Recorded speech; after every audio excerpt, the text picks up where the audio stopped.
Hi everyone, I'm Susie and I'm a language teacher, and today I'm here to show you the great game from KLOO Games, Race to Paris. So it's designed for French beginners, whether it's adults or children.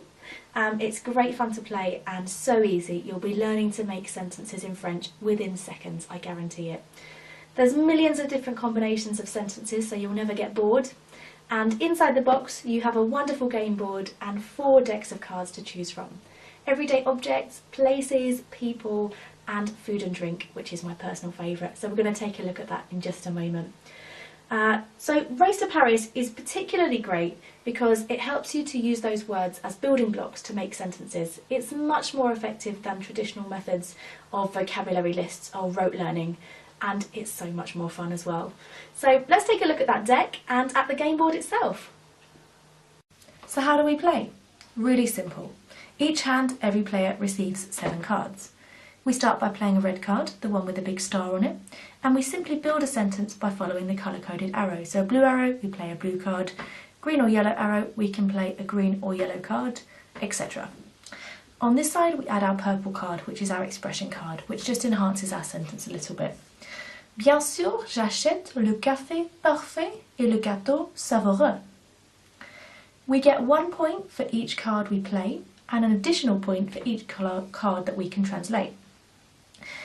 We do find on every card in the deck another explanation of a different card. So, je goûte, I taste, on the bottom of this one. So say for example we're not sure on the meaning of j'achète, it will appear somewhere on another card. Luckily for us, it's appeared in our hand, so j'achète equals I buy. So we know therefore this is I buy, and we can score an additional point.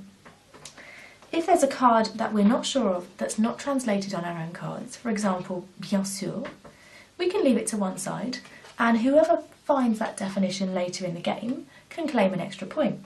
So for example, if someone receives this card and they find bien sûr on the bottom, they'll know it means of course, and they'll then be able to score an additional 1 point.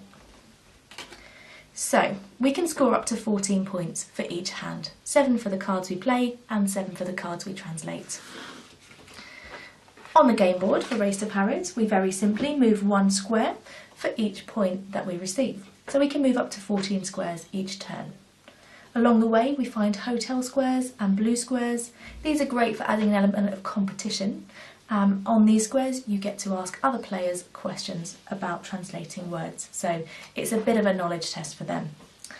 And that's it. So simple, so fun. Enjoy Race to Paris from KLOO Games.